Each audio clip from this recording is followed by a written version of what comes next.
Hello കൂട്ടുകാരെ, നിങ്ങളെ എല്ലാവരെയും വീണ്ടും യോഹന്നാൻ 1-ാം അധ്യായത്തിന്റെ വായനയിലേക്ക് സ്വാഗതം ചെയ്യുന്നു. ഇന്ന് നമ്മൾ വായിക്കുവാൻ ഉദ്ദേശിക്കുന്ന ഭാഗം 1-ാം അധ്യായം അതിന്റെ 14-ാം വാക്യമാകുന്നു. നമുക്ക് 1-ാം അധ്യായം അതിന്റെ 14-ാം വാക്യം ഒന്ന് വായിക്കാം. വചനം ജഡമായി തീർന്നു, കൃപയും സത്യവും നിറഞ്ഞവനായി നമ്മുടെ ഇടയിൽ പാർത്തു. ഞങ്ങൾ അവന്റെ തേജസ് പിതാവിൽ നിന്നും ഏകജാതനായവന്റെ തേജസ്സായി കണ്ടു എന്നിങ്ങനെ വായിക്കുന്നു. കൂട്ടുകാരെ, ഇവിടെ വചനം ജഡമായി തീർന്നു എന്ന് പറയുന്നു. വചനം എന്നത് യേശുക്രിസ്തു ആണ് എന്ന് നമ്മൾ പഠിച്ചു. ഈ വചനം പിതാവായ ദൈവത്തിന്റെ അടുക്കലായിരുന്നുവെന്നും ആ പിതാവിന്റെ അടുത്ത് നിന്ന് അവൻ ജഡമായി തീർന്നു, കൃപയും സത്യവും നിറഞ്ഞവനായി മനുഷ്യരുടെ ഇടയിൽ പാർത്തു എന്നിങ്ങനെ. ഇതിനെക്കുറിച്ച് നമുക്ക് ബൈബിൾ എന്താണ് കൂടുതലായി പറയുന്നതെന്ന് നമുക്കൊന്ന് നോക്കാം. നമുക്കെല്ലാവർക്കും ഫിലിപ്പിയരുടെ ലേഖനം 2-ാം അധ്യായം അതിന്റെ 7-ാം വാക്യത്തിലേക്ക് നമ്മുടെ ശ്രദ്ധ തിരിക്കാം. അവിടെ ഇങ്ങനെ വായിക്കുന്നു: അവൻ ദൈവരൂപത്തിൽ ഇരിക്കെ ദൈവത്തോടുള്ള സമത്വം മുറുകെ പിടിച്ചു കൊള്ളണമെന്ന് വിചാരിക്കാതെ ദാസരൂപം എടുത്തു. കൂട്ടുകാരെ, ഇവിടെ ദൈവത്തിന്റെ അടുക്കെ ഇരുന്ന യേശു ദൈവരൂപത്തിൽ ഇരിക്കെ ദൈവത്തിനോട് സമത്വം മുറുകെ പിടിച്ചുകൊള്ളണമെന്ന് വിചാരിക്കാതെ ദാസരൂപം എടുത്തു എന്നാണ് ഇവിടെ പറയുന്നത്. അപ്പോൾ അതാണ് ഇവിടെ യേശു ക്രിസ്തു വചനം ജഡമായി തീർന്നു എന്ന് പറയുന്നത്. കൃപയും സത്യവും നിറഞ്ഞവനായി നമ്മുടെ ഇടയിൽ പാർത്തു. പിതാവിൽ നിന്നുള്ള കൃപയും സത്യവും നിറഞ്ഞവനായി യേശു ക്രിസ്തു മനുഷ്യരുടെ ഇടയിൽ പാർത്തു എന്ന്. ഇതിൽ നിന്നെല്ലാം നമ്മൾക്ക് യോഹന്നാൻ 1:14 സ്പഷ്ടമാണ് ഇവിടെ വചനം ജഡമായി തീർന്നു എന്ന്. കൃപയും സത്യവും നിറഞ്ഞവനായി നമ്മുടെ ഇടയിൽ പാർത്തു. ഈ വചനം ഞങ്ങൾ അവന്റെ തേജസ് പിതാവിൽ നിന്നും ഏകജാതനായവന്റെ തേജസ്സായി കണ്ടു. അപ്പോൾ യേശുക്രിസ്തു മനുഷ്യനായി ഈ ഭൂമിയിൽ വസിച്ചപ്പോൾ തങ്ങളോട് വസിച്ചിരുന്നവർക്ക് എല്ലാം യേശുവിനെ കണ്ടപ്പോൾ പിതാവിന്റെ തേജസ് അവനിൽ കണ്ടു. അതും പിതാവിൽ നിന്നും ഏകജാതനായവന്റെ തേജസ്സായി കണ്ടു എന്നാണ് പറയുന്നത്. അപ്പോൾ പിതാവിനെ കണ്ടെന്നല്ല പറയുന്നത്, പിതാവിൽ നിന്നും വന്ന തന്റെ ഏകജാതനായവന്റെ തേജസ്സായി കണ്ടു എന്നാണ് ഇവിടെ പറയുന്നത്. എത്ര സ്പഷ്ടമാണ് ഇവിടെ പറയുന്നത്! യേശു പിതാവായ ദൈവത്തിന്റെ ഏകജാതനാണ് എന്നാണ് ഇവിടെ പറയുന്നത്. അല്ലാതെ യേശു ക്രിസ്തു പിതാവായി അവതരിച്ചു ഭൂമിയിൽ വന്നു എന്നല്ല ഈ വാക്യം നമ്മളെ മനസ്സിലാക്കിക്കുന്നത്. ഇതിനെക്കുറിച്ച് നമുക്ക് കൂടുതലായി വ്യക്തതയോടുകൂടി മനസ്സിലാക്കുവാൻ ചില വേദഭാഗങ്ങൾ നമുക്കൊന്ന് നോക്കാം. കൂട്ടുകാരെ, നിങ്ങൾക്ക് എല്ലാവർക്കും അറിയാവുന്ന ഒരു വാക്യമാണ്, ഒരു താക്കോൽ വാക്യമാണ് യോഹന്നാൻ 3:16. നമുക്കതൊന്ന് വായിക്കാം. ഇവിടെ ഇങ്ങനെ വായിക്കുന്നു: തന്റെ ഏകജാതനായ പുത്രനിൽ വിശ്വസിക്കുന്ന ഏവനും നശിച്ചു പോകാതെ നിത്യജീവൻ പ്രാപിക്കേണ്ടതിന് ദൈവം അവനെ നൽകുവാൻ തക്കവണ്ണം ലോകത്തെ സ്നേഹിച്ചു. ഇവിടെ പറയുകയാണ്, ഏകജാതനായ പുത്രനിൽ വിശ്വസിക്കുന്ന ഏവനും പിതാവായ ദൈവത്തിന്റെ ഏകജാതനായ പുത്രനാണെന്ന് തന്നെയാണ് ഇവിടെ പറയുന്നത്. അല്ലാതെ പിതാവ് ഭൂമിയിൽ അവതരിച്ചു എന്നല്ല.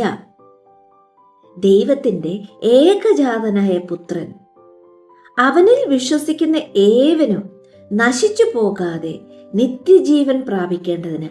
അപ്പോൾ ഈ യേശുക്രിസ്തുവിനെ ഏകജാതനായ ദൈവപുത്രൻ എന്ന് തന്നെ നമ്മൾ വിശ്വസിച്ചാൽ മാത്രമേ നശിച്ചു പോകാത്ത നിത്യജീവൻ നമുക്ക് പ്രാപിക്കുവാൻ പറ്റുകയുള്ളൂ. ഇപ്പോൾ നമ്മളെ ഓരോരുത്തരെയും പിതാവായ ദൈവം സ്നേഹിച്ചതുകൊണ്ട് മാത്രമാണ് തൻ്റെ ഏകജാതനായ പുത്രനെ ഭൂമിയിലേക്ക് അയച്ചത്. അപ്പോൾ ഇതിൽ നിന്നും വ്യക്തമാണ് യേശു ക്രിസ്തു പിതാവായ ദൈവത്തിന്റെ ഏകജാതനായ പുത്രനാണ്. എന്നാൽ ഈ പുത്രനെ പിതാവായി യേശുക്രിസ്തുവിനെ കണ്ടാൽ നമ്മൾക്ക് നിത്യരാജ്യം കിട്ടുകയില്ല. യോഹന്നാൻ 3:16 പറയുകയാണ്, തന്റെ ഏകജാതനായ പുത്രനിൽ വിശ്വസിക്കുന്നവന് മാത്രമേ നിത്യരാജ്യം കിട്ടുകയുള്ളൂ. കൂട്ടുകാരെ, നമ്മൾക്ക് കഴിഞ്ഞ ഭാഗങ്ങളിലെല്ലാം നമ്മൾ വായിച്ച ഒരു വാക്യമാണ്. അത് വീണ്ടും നമുക്കൊന്ന് വായിക്കാം. കൊലോസ്യ ലേഖനം 1 അധ്യായം അതിൻ്റെ 15ഉം 16ഉം വാക്യങ്ങൾ. അവിടെ ഇങ്ങനെ വായിക്കുന്നു: അവൻ അദൃശ്യനായ ദൈവത്തിൻ്റെ പ്രതിമയും സർവസൃഷ്ടിക്കും ആദ്യജാതനുമാകുന്നു. കൂട്ടുകാരെ, ഇവിടെ വീണ്ടും അത് സ്പഷ്ടമാക്കുകയാണ്. യേശു ക്രിസ്തു അദൃശ്യനായ ദൈവത്തിൻ്റെ, പിതാവായ ദൈവത്തെ ആർക്കും കാണാൻ കഴിയുകയില്ല. അപ്പോൾ ആ അദൃശ്യനായ ദൈവത്തിൻ്റെ പ്രതിമയും സർവസൃഷ്ടിക്കും ആദ്യജാതനുമാകുന്നു. അപ്പോൾ ആ പിതാവായ ദൈവത്തെ നമുക്ക് കാണുവാൻ സാധിക്കാത്തത് കൊണ്ട് പുത്രനെ ഭൂമിയിലേക്ക് അയച്ചു. ആ പുത്രനിൽ വിശ്വസിക്കാത്ത ആർക്കും നിത്യജീവൻ കിട്ടുകയില്ല. അപ്പോൾ പിതാവിന്റെ അടുത്തിരുന്ന ഈ പുത്രൻ, ഏകജാതനായ പുത്രൻ, ജഡമായി തീർന്ന് കൃപയും സത്യവും നിറഞ്ഞവനായി നമ്മുടെ ഇടയിൽ പാർത്തു എന്ന്. കൂട്ടുകാരെ, നമുക്ക് വീണ്ടും എബ്രായരുടെ പുസ്തകം 1 അധ്യായം അതിന്റെ 5ഉം 6ഉം വാക്യങ്ങളിലേക്ക് നമ്മുടെ ശ്രദ്ധ തിരിക്കാം. അവിടെ ഇങ്ങനെ വായിക്കുന്നു കൂട്ടുകാരെ: നീ എൻ്റെ പുത്രൻ, ഞാൻ ഇന്ന് നിന്നെ ജനിപ്പിച്ചിരിക്കുന്നു എന്നും ഞാൻ അവന് പിതാവും അവൻ എനിക്ക് പുത്രനുമായിരിക്കുമെന്നും ദൂതന്മാരിൽ ആരോടെങ്കിലും വല്ലപ്പോഴും അരുളി ചെയ്തിട്ടുണ്ടോ എന്നിങ്ങനെ. കൂട്ടുകാരെ, ഇവിടെ 5ആം വാക്യത്തിൽ പറയുകയാണ്, നീ എൻ്റെ പുത്രൻ. യേശുക്രിസ്തു ദൈവത്തിന്റെ പുത്രൻ തന്നെയാണ്.